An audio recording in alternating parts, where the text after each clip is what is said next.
मित्रों, आज हम रिव्यू करने वाले हैं फिल्म हक का। और ये जो फिल्म है ये वास्तव में ही हक की बात करती है। हक यानी कि अधिकार। लेकिन अधिकार तो हम सबके भी छीने गए हैं। सबसे पहला था हमारा निशुल्क शिक्षा का अधिकार। आप किस प्रकार से अपने बच्चों को निशुल्क शिक्षा प्रदान करवा सकते हैं, ऐसा भविष्य निर्माण करने के लिए मैं वीडियो के अंत में आपसे 2 मिनट चर्चा अवश्य करना चाहूंगा, जिसकी दिशा में हमने पहला कदम बढ़ा दिया है। इस वीडियो को ध्यान से देखते रहिए और जिन लोगों को शिक्षा में रुचि है वो सीधे ही चैप्टर पर जाकर अंतिम चैप्टर देख भी सकते हैं। तो आइए चर्चा करते हैं आज की हमारी इस फिल्म के बारे में। आज मैंने मूवी हक देखी। हक के ट्रेलर का रिव्यू मैंने पहले ही कर चुका हूं और जिस समय पर यह मूवी मैं देख रहा था उस समय पर काफी सारी हिजाब वाली लड़कियां वहां पर बैठी हुई थी, वो जो कि अपने बॉयफ्रेंड्स के साथ शायद आई होंगी। उनके बॉयफ्रेंड मुझे नहीं पता हिंदू थे या मुसलमान, लेकिन फिल्म के कंप्लीट होने के बाद जब वो लोग बाहर निकले, वहाँ से निकल कर के जब वो फूड कोर्ट तक गए या वहाँ पर जाकर के जब उन्होंने खाना वाना भी खाया, वहाँ तक मैंने उनको देखा कि वो बहुत आराम से आपस में डिस्कशन कर रहे थे और उनका जो अप्रोच था वो काफ़ी पॉजिटिव था। जब मैंने इस फिल्म के रिव्यूज़ देखे, रिव्यूज़ पढ़े, तो भी मुझे काफ़ी पॉजिटिव लगी। जैसा कि पहले ही मैं बता चुका हूं कि इमरान हाशमी की एक्टिंग या तो मुझे बार्ड ऑफ ब्लड में काफ़ी अच्छी लगी थी और या फिर हक के ट्रेलर को देख करके अच्छा लगा था। और अब मैंने पूरी फिल्म देखी तो वाकई में इस व्यक्ति ने जो किरदार निभाया है उसके साथ में पूर्ण न्याय किया है। साथ ही साथ जो यामी गौतम है बहुत ज़बरदस्त लगी हैं और जिस प्रकार का रोल उनको दिया गया था वो भी उन्होंने बखूबी निभाया है। कहानी है 60 के दशक की, जिस समय पर देश के अंदर कांग्रेस की सरकार होती है। उस समय पर जिस प्रकार की गाड़ियां होती थी, जिस प्रकार का इंफ्रास्ट्रक्चर होता था, डायरेक्टर प्रोड्यूसर ने ठीक वैसा ही दिखाने का प्रयास किया है। कहानी इस प्रकार से है कि इमरान हाशमी और यामी, जिनके किरदार हैं अहमद खान और शाजिया बानो, ये दाम्पत्य जीवन में है, एक दूसरे से प्यार करते हैं, जीवन इनका बहुत अच्छे तरीके से चल रहा है। लेकिन फिर अहमद खान को एक और लड़की पसंद आ जाती है, वो दूसरा निकाह कर लेते हैं। यहां पर शाजिया बानो रिवोल्ट कर देती है। रिवोल्ट करने के बाद ये जो पूरा का पूरा मैटर है ना, ये समाज में पहुंच जाता है और मुस्लिम समाज इस पूरे के पूरे मैटर को अपनी इज्जत आबरू के ऊपर ले लेता है। ये आप सभी जानते हैं कि जितने मदरसा छाप हैं वो सारे के सारे महिलाओं को, लड़कियों को अपनी मजहबी किताब के आधार पर आधी अकल का मानते हैं, या फिर मानते हैं कि उनको परिवार के या समाज के या कहिए कि इस्लाम के जो शरियाई कानून हैं उनमें कोई हस्तक्षेप नहीं करना चाहिए। ठीक इसी प्रकार का माहौल वहां पर भी बन जाता है और इस पूरे के पूरे माहौल को बेहद खूबसूरती के साथ दिखाने का प्रयास किया है फिल्म के डायरेक्टर ने। कहानी एकदम कसी हुई है। सामाजिक बुराइयों को दिखाने के लिए जिस प्रकार का अप्रोच होना चाहिए या फिर कहिए कि बॉलीवुड में होना चाहिए था, वैसा ही अप्रोच इस फिल्म के अंदर भी दिखाया गया है। इंटरवल होने से पहले पूरी की पूरी कहानी में एक जबरदस्त ट्विस्ट आ जाता है। उसके बाद होता है इंटरवल और इंटरवल के बाद की कहानी आपको और भी ज्यादा इंटरेस्टिंग लगने लग जाती है। लेकिन जैसे कि मैंने आपको बताया कि युवा मुस्लिम लड़कियों और लड़कों में तो इस फिल्म का क्रेज बना रहेगा, परंतु जो मदरसा छाप हैं, जो राजनीतिक मुसलमान हैं, जो देश के अंदर शरियाई हुकूमत को लागू करना चाहते हैं, और या फिर जिन मुसलमानों ने ठान ही लिया है कि महिलाओं में आधी अकल होती है और उनको किसी प्रकार का हस्तक्षेप करने का अधिकार नहीं है, वो सब लोग इस फिल्म को बैन करने के लिए भी आवाज उठा रहे हैं, कोर्ट जा रहे हैं, यहां तक कि सोशल मीडिया पर ट्रेंड भी चला रहे हैं। और उसका कारण क्या है? कारण है इस कहानी का सच्चा होना। आप सभी को याद होगा कि शाहबानो केस क्या था। शाहबानो के साथ में जो कुछ घटित हुआ था उसी पर आधारित ये फिल्म बनाई गई है। और जब शाहबानो को तलाक के बाद में किसी भी प्रकार की आर्थिक सहायता देने से मना कर दी गई थी, उस समय पर यह मामला सुप्रीम कोर्ट चला गया था।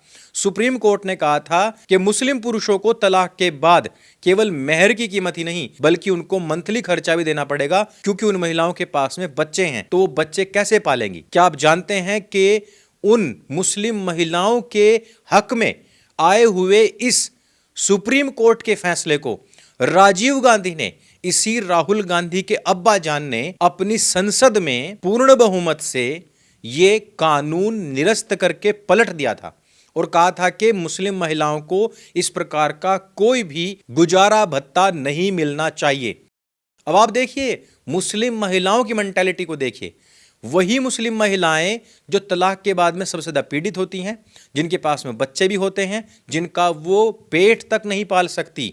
सुप्रीम कोर्ट ने उनके हक में एक फैसला सुनाया था जिसको कि बाद में राजीव गांधी ने लोकसभा और राज्यसभा में पलट दिया था, केवल और केवल मुसलमान पुरुषों को खुश करने के लिए। ये मुस्लिम महिलाएं फिर भी कांग्रेस को वोट करती रही थी और आज भी करती हैं। भारत की राजनीति का सांप्रदायिकरण किसने किया? कांग्रेस ने। और इसी सच्चाई को दिखाने का काम ये फिल्म हक करती है। वही हक जो भारत की मुस्लिम महिलाओं को उसी जमाने में मिल जाना चाहिए था, लेकिन जिसके लिए उनको एक लंबी लड़ाई लड़नी पड़ी।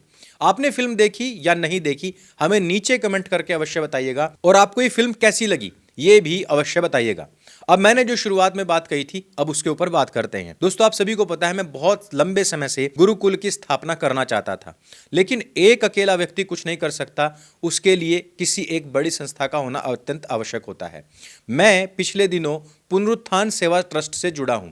पुनरुत्थान सेवा ट्रस्ट क्या है? पुनरुत्थान सेवा ट्रस्ट पूरे भारतवर्ष के अंदर निशुल्क गुरुकुलों का निर्माण करने के लिए समर्पित एकमात्र ऐसी संस्था है जो किसी भी प्रकार से मैकॉले की शिक्षा पद्धति को अपने गुरुकुलों में एंट्री नहीं करने देती। अभी जितने भी गुरुकुल चल रहे हैं उनमें एक मिश्रित सिलेबस होता है कि थोड़ा सा गुरुकुल पढ़ा देते हैं, बाकी का एनसीईआरटी या सीबीएसई पढ़ा देते हैं। लेकिन पुनरुत्थान सेवा ट्रस्ट इस प्रकार की अवधारणा पर विश्वास नहीं करता। उसकी दूसरी सबसे बड़ी खासियत क्या है कि वो अपने छात्रों से कभी भी कोई भी फीस नहीं लेते हैं। यानी कि जिस प्रकार से कभी ऋषि मुनियों के जमाने में, जिस प्रकार से वाल्मीकि वशिष्ठ सांदीपनि जी के गुरुकुल में कहीं पर भी कोई भी फीस नहीं ली जाती थी, यहां पर भी यही नियम है। लेकिन इन गुरुकुलों के निर्माण से पहले रिसर्च एंड डेवलपमेंट इंस्टीट्यूट खड़ा करना अत्यंत आवश्यक है। एक पूरा का पूरा भारतीय सिलेबस बनाना अत्यंत आवश्यक है। उस पर पूरी तरीके से अमल करना अत्यंत आवश्यक है, जिसके लिए एक बड़ा हेडक्वार्टर अहमदाबाद में बनाने की आवश्यकता है। मैं आप सभी से अपील करना चाहता हूं कि जो लोग पुनरुत्थान सेवा ट्रस्ट के इस भागीरथ कार्य में कुछ भी योगदान करना चाहते हैं, सत्य सनातन के माध्यम से करना चाहते हैं, तो हमारा भारत पे का जो क्यूआर कोड है उसके माध्यम से कर सकते हैं। लेकिन जिनको रसीद चाहिए, जैसे कि मेरे पास में रसीदें आ चुकी हैं, अगर आपको पूरी रसीद चाहिए और ये रसीद भी 80G सर्टिफिकेट के साथ में आपको मिलेगी, तो वो सीधे क्यूआर कोड के ऊपर डोनेट ना करें, वो पहले मुझे नीचे दिए गए इस ईमेल पर ईमेल करें, satyasnatan77@gmail.com। सबसे पहले आपका पैन कार्ड डिटेल, आपका पूरा का पूरा एड्रेस लिया जाएगा। उसके बाद में आपको डोनेट करने के लिए एक अकाउंट नंबर दिया जाएगा जो कि पुनरुत्थान का ही होगा। वहां पर आप पैसे भेज करके, जो पैसे आपने भेजे उसका स्क्रीनशॉट हमें भेजना पड़ेगा। उसके आधार पर हम आपकी पावती, आपकी रसीद बनाएंगे, आपके घर पर भेजेंगे, क्योंकि इसका पूरा का पूरा रिकॉर्ड मेंटेन करने की आवश्यकता है। जो छोटा छोटा डोनेट करना चाहते हैं वो भारत पे के क्यूआर कोड पर जो करेंगे उसका स्क्रीनशॉट अगले दिन की वीडियो में शेयर किया जाएगा कि आपने पिछले दिन इतना पैसा दिया है। फिर वो टोटल पैसा सत्य सनातन की तरफ से पुनरुत्थान सेवा ट्रस्ट को जाएगा। ऐसा इसलिए सोचा गया है क्योंकि सैकड़ों की तादाद में यदि ट्रांजैक्शन होंगे और कोई 10 रुपए, कोई 20 रुपए भी देंगे, और जिनको की 80G पावती की आवश्यकता नहीं है, वो सत्य सनातन के माध्यम से भी अपना पैसा डोनेट कर पाएंगे। तो आगे से अब हम प्रत्येक वीडियो के एंड में चैप्टर डाल करके इस आवाहन का वीडियो जरूर लगाया करेंगे, ताकि आप बढ़ चढ़ करके हमारे इस गुरुकुल की परियोजना में, वो भी निशुल्क गुरुकुल की परियोजना का जो पहला स्तंभ है उसको पूर्ण करवाने में सहयोग प्रदान कर सके। इस वीडियो में सिर्फ इतना ही। अगर ये वीडियो आपको अच्छी लगती है, जानकारी से भरपूर लगती है, इसको सबके साथ में शेयर अवश्य करें। मेरे संग बोले सत्य सनातन वैदिक धर्म की जय। जय हिंद, वंदे मातरम।